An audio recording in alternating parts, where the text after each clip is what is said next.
حضور اکرم صلی اللہ علیہ وسلم فرماتے ہیں، صحیح حدیث ہے یہ، 3 لوگ سفر پر تھے، 3 دوست تھے، یہ تینوں سفر پر تھے اور یہ پہاڑوں کے راستے سے جا رہے تھے۔ ایک پہاڑ کے غار میں ان لوگوں نے پناہ لینے کے لیے تھوڑی دیر آرام کیا اور بارشیں شروع ہو گئیں، طوفانی بارش، اور ایسی بارشیں آئی کہ پہاڑ کے پتھر کھسکنے لگے اور ایک بہت بڑی چٹان کھسک کر کے یہ غار کے منہ پر آ کر گر گئی۔ غار بند اور یہ اندر 3 بیٹھے ہوئے ہیں، ہاتھ کے ہلانے سے تو پتھر جانے والا نہیں، ایک بڑی چٹان گر کر کے بند ہو چکی، ان کی قبر وہیں بننے والی۔ 3 لوگ ہلا کر کے کیا ہٹا سکتے تھے؟ اب تینوں لوگوں نے کیا کیا؟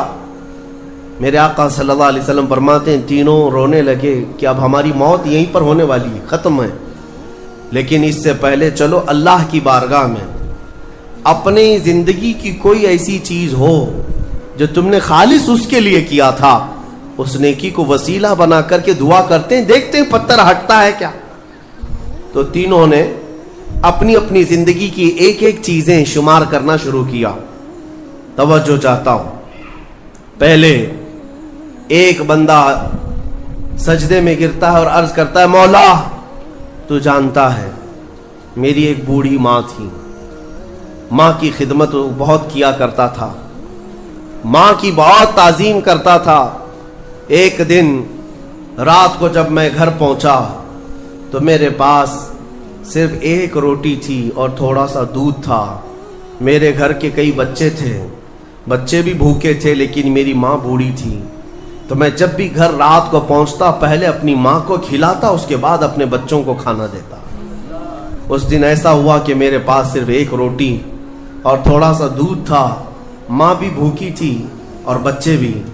بچے آ کر لپٹ گئے، کہنے لگے کہ ہمارے لیے کھانا، بھوک کی شدت ہے۔ میں نے بچوں کو تھوڑی دیر کے لیے بٹھایا گھر کے باہر اور اس روٹی کو چور کر دودھ میں اپنی بوڑھی ماں کو کھلایا۔ میری بوڑھی ماں جو بھوکی تھی وہ پوری روٹی کھا گئی اور پورا شکم سیر ہو کر وہ دعا کرتے ہوئے سو گئی۔ اس رات کو میں بھی بھوکا رہا، میرے بچے بھی بھوکے رہے، ہمارے گھر میں اس کے علاوہ کوئی کھانا نہیں تھا۔ اے رب ذوالجلال، میں نے اپنی ماں کے ساتھ یہ جو حسن سلوک کیا خالص تجھے راضی کرنے کے لیے، خالص تجھے راضی کرنے کے لیے۔ مولا اگر یہ میری نیکی تجھے پسند ہے تو یہ چٹان کو ہٹا دے۔ وہ دعا کر رہا تھا، چٹان تھوڑی کھسک گئی، اپنے آپ کھسک گئی، لیکن اتنی نہیں کہ وہ نکل سکیں۔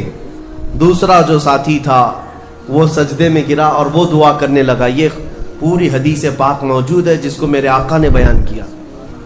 میرے عزیزو، زندگی میں کوئی ایسی چیز ہو جو اللہ کے لیے کیا ہو، پھر دیکھنا زندگی کی مصیبتیں آئیں، اسی نیکی کو تم اللہ کی بارگاہ میں رکھ سکتے ہو۔ دوسرا سجدے میں گرتا اور کہتا ہے، مولا تو بہتر جانتا ہے، میں اپنی چچیری بہن کا عاشق ہو گیا تھا۔ اس کی چچیری بہن تھی، چاچا کی بیٹی، عاشق ہو گیا اور ہم دونوں میں معاشقہ چلنے لگا، ایک دوسرے سے محبت کرنے لگے۔ ایک دن ایسا آیا کہ ہمارے گھر والے اور اس کے گھر والے سب باہر چلے گئے، ہم دونوں تنہا رہ گئے اور ہم دونوں ایک کمرے کے اندر آئے۔ ہم دونوں نے گناہ کرنے کا ارادہ کر لیا۔ شادی تو نہیں ہوئی تھی، نکاح بھی نہیں ہوا تھا، دونوں کھڑے ہوئے، گناہ کرنے کا ارادہ ہی تھا کہ ہم دونوں کو اچانک خیال آیا میرا رب دیکھ رہا ہے۔ ہم کپڑے اتارے اس کے سامنے جو ہمارے دلوں کے حالات بھی جانتا ہے، تو وہ میری چچیری بہن وہ بھی رونے لگی، میں بھی رونے لگا اور ہم ایک دوسرے کو ہاتھ نہیں لگائے۔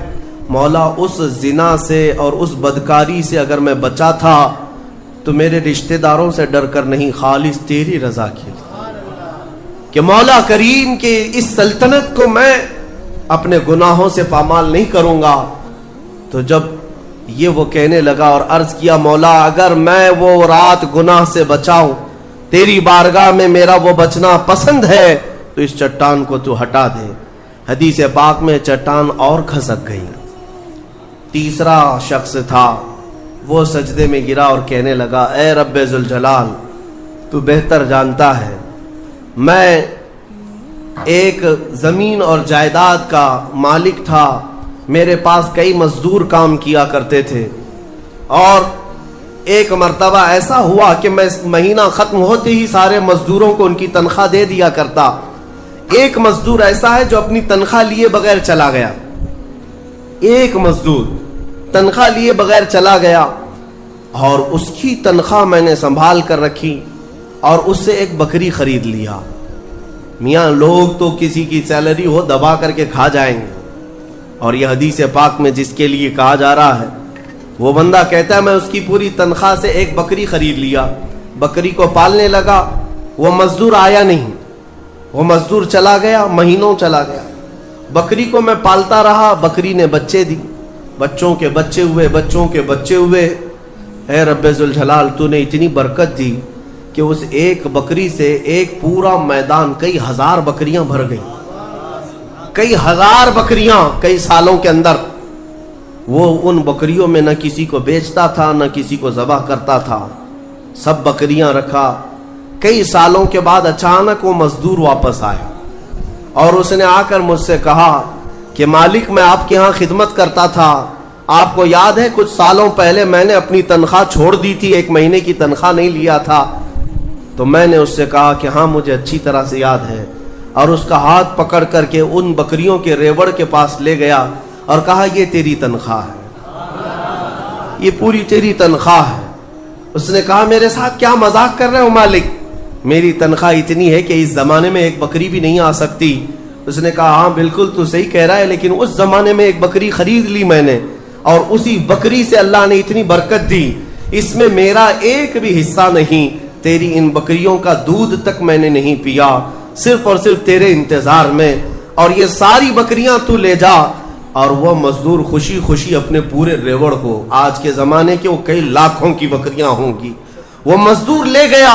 اب یہ بندہ کہتا ہے اے رب ذوالجلال میں نے یہ امانت اگر سنبھالی تھی تو خالص تیری رضا کے لیے, مولا صرف تجھے راضی کرنے کے لیے, ورنہ پیسے کھا جاتا تو کون کیا کر لیتا, وہ مزدور کون سا وصول کر لیتا.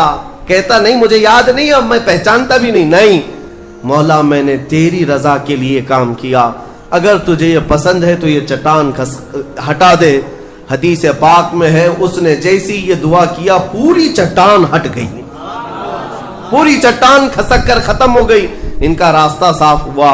پتہ یہ چلا حدیث پاک کا یہ مفہوم ہے. میرے عزیزوں میں اب آپ کے سامنے عرض کرتا ہوں, ایسی بڑی بڑی چٹانیں آج بھی ہم پر گر رہی ہیں, مصیبتوں کی چٹانیں, ظلم کی چٹانیں, لوگوں کے تان و تشنی اور لوگوں کی گالی گلوچ کی چٹانیں. ان چٹانوں کو کھسکانے کے لیے تمہارے پاس اخلاص والی کوئی نیکی موجود ہے. رب تبارک و تعالیٰ کی بارگاہ میں کبھی یوں عرض کرتے کہ مولا میں نے خالصتاً ایک رات تیرے لیے کھڑے ہو کر پکارا تھا جب سب لوگ سو رہے تھے, میں صرف تجھے راضی کرنے کے لیے عبادت کیا. مولا اگر تو راضی ہے تو ان فلسطین کے بچوں پر رحم کرتے. ہمارے پاس ایسی کوئی چیز ہے جو ہم عرض کر سکیں؟